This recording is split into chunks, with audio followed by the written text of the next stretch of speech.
Sabrina 70s comic, issue 20. The story starts out with Sabrina and Ambrose panicking because Hilda messed up the kitchen in a rage because she hates whatever a certain columnist writes. The first time Billy wrote something, she took offense. I really wish I knew what it was that offended her. Instead, the story seems to be trying to portray Hilda as a straw man who couldn't possibly be right, when plenty of people hate specific writers for having a really bad track record. And that doesn't make them the bad guys. And most people aren't like Hilda, taking that out on their loved ones. So she's the worst person to have this message delivered to. It's not showing both sides of the story. We don't even know what Billy's like. So this is an immature way of writing a message for a story.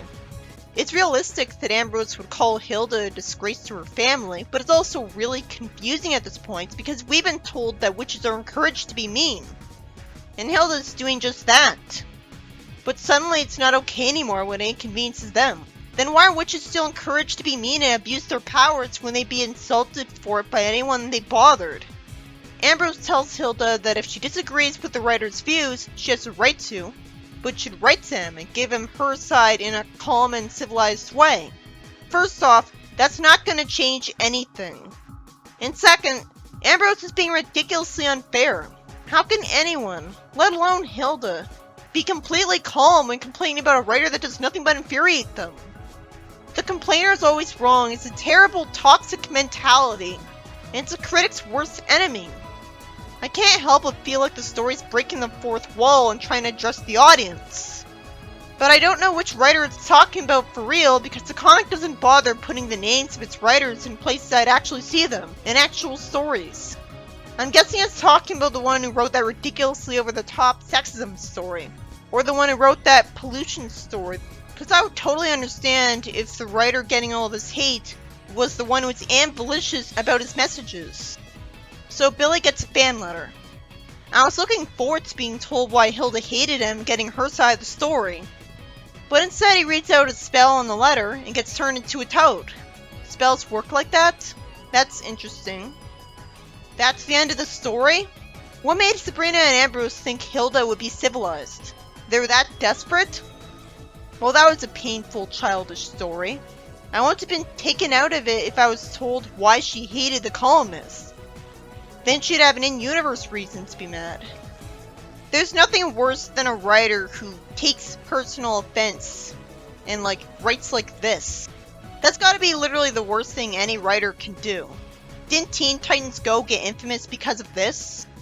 In the next story, Zelda says they're out of powdered bat wings. Somehow, she asks if they could use another ingredient, after all of her experience with being a witch. Hilda has to tell her no. Somehow, something actually happened the last time she used the wrong ingredient for a potion, instead of nothing happening. She fell off her broom and broke her collarbone. Her summer cottage burned, and she got dandruff. Again, why is Hilda sending Sabrina on an errand? Can't she go to the witch's supermarket herself? Sabrina's not happy about it because she hates to go there, even though she was happy about it last time. She has to fly on a broom past some fire and a snowy mountain and some really polluted air. This wouldn't to be approved of. The witches would get rid of these problems. Sabrina says this looks like the place. Has she been here before or not? If she has, why did she teleport here? She's asked whether she'd like regular dragon's blood or pasteurized, and is smart enough to ask for both just in case. Somehow she knows what Salem's saying even though he just meowed. I guess it makes more sense that a witch cursed to be a cat would sound like he's meowing to mortals, and witches would be able to understand him because of telepathy, or a spell. This makes more sense because mortals couldn't hear him talk. She knows she's getting things that aren't on the shopping list, but she wants to make sure that she won't have to come back. She should have taken the hint when the shopkeeper said she was buying out the store. I guess Hilda's really rich because she's not mad at her for buying everything she could need for the next 2 years. But she'll have to go back again anyways, because she forgot the trading stamps. Why weren't they on the list? She just forgot to write them. That's realistic, but come on, that was cruel. In the comedy page, Harvey's told that Hilda's typing up a cookbook. Harvey's surprised because the stuff she cooks looks weird. The beet juice turned his potatoes purple. In the next comedy page, Harvey says this is a great mystery and he saw it last week, and he wants some more sandwiches and soda. Knowing him in this comic, he'd spoil the plot. But instead of that problem being addressed, Hilda just locks up the fridge on him. In the next comedy page, Hilda tells Sabrina that she broke the new broom because Harvey's head got in the way, and we can see his guitar there, so now we know why she did it. In the next comedy page, after Hilda wastes her time saying Harvey will never amount to anything, just like she always says, Sabrina says he's studying medicine, as he's staring at the window of a pharmacy. I guess the reason this is portrayed as a joke is because she's actually wrong. In the next comedy page after that, Harvey hates the stew, Sabrina's fine with it because she's used to Hilda's bad cooking, and even the garbage disposal rejects it, because of magic. But Hilda's embarrassed. Did she cast a spell on it to make it do that? I guess someone else did. I guess Hilda insists on doing the cooking to take charge, because otherwise, wouldn't Zelda or Ambrose do the cooking? In the next story, Sabrina says bowling is great exercise, as I wonder if a bowling alley would allow a cat in there. I guess she brainwashed the employees into agreeing. Harvey compliments her, and Sabrina says that was just a lucky strike as he's about to leave. So she uses magic to suddenly put the ball in the gutter at the last second, convincing him to stay. And she explains to Salem that while she knows she's a better bowler, she wanted to humor him by making him feel superior. So she lets him redundantly teach her how to bowl. Oh, good. Now they're telling us what Salem's saying. A thought bubble could have been a more natural way to do this. And I feel bad that this has to be his first line. Then a woman tells Harvey that she could use some help too, and Sabrina assumes she's doing the same thing as her. She's apparently right because she knows how great she is at bowling. So she uses magic to make her bowling ball strike. The next time, her ball jumps out of the gutter at the last second. And I have the biggest smile on my face as Harvey states the obvious, now it's knocking down the pins in all the other alleys. It's already silly enough that this is happening, but the fact that Harvey's stating the obvious about it makes it even funnier. Holy cow, Rochelle! You scored 7 strikes with 1 ball! I've never heard that name before. Instead of assuming based on her stunned reaction that it was an accident, Harvey says that he's the one who needs help. Because he wants her to show him how she does that trick shot. Because her magic just had to backfire on her. Somehow, instead of Sabrina erasing their memory of this, she goes home sad. For the first story, considering how needlessly long the story goes on about Hilda hating a writer and being told to calm down, it comes off as an author tract that demonizes anyone like her. You obviously don't have to be evil to not like a writer.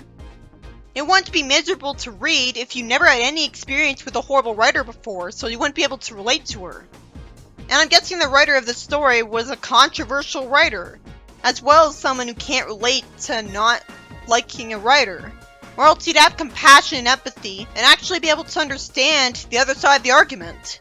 If you never saw a bad writer before, you'd be able to take the story at face value, and sure, Hilda's totally the villain here, because she's being mean to her family.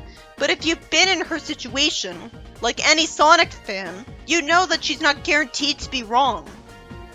It'd be more confusing that she was being portrayed as wrong, and she didn't have to be written to mess up the kitchen.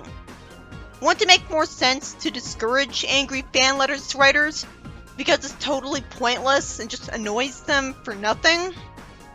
Well, the story could have been worse. The characters could have been much more obvious about breaking the fourth wall and directly addressed which stories they're responding to backlash about. As far as I could tell, Hilda was only in the wrong because she was being Hilda.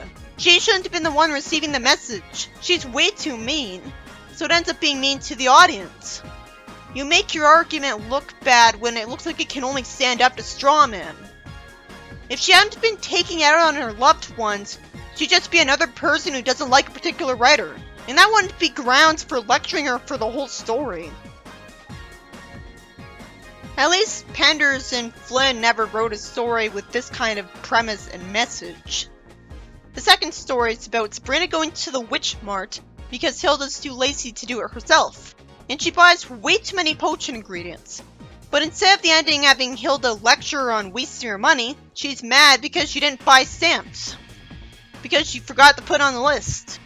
I'm just wondering why any witch wouldn't clear away the smog and get rid of the fire and blizzard on the way to the Witch Mart. And I have to assume she got here by going to the other realm transportation closet off screen. She couldn't get here from Earth on her flying broom, or else mortals would know about this place. The final story is about Sabrina pretending to need Harvey's help learning how to bowl so that she can bond with him, and then another woman does that. So she tries to use magic to make her look good at bowling. But it works too well, and Harvey wants to spend time with her anyways. And somehow she doesn't erase Harvey's memory of this to avoid that consequence. You'd think she'd brainwash him into not wanting to teach another woman how to bowl. She's fine with brainwashing men into being in love with women for a little while. It was nice to Sabrina that she's a better bowler than Harvey, but not by much if his clumsiness and idiocy is that bad. And Salem finally talks in this issue, sort of. Not that his dialogue is that amazing. Where's his origin story? He's just plopped into the comic with no explanation like Dulcie. Good thing he's a great addition to the cast, or that'd be distractingly intrusive. I'd wonder if he was only here because executives want him there.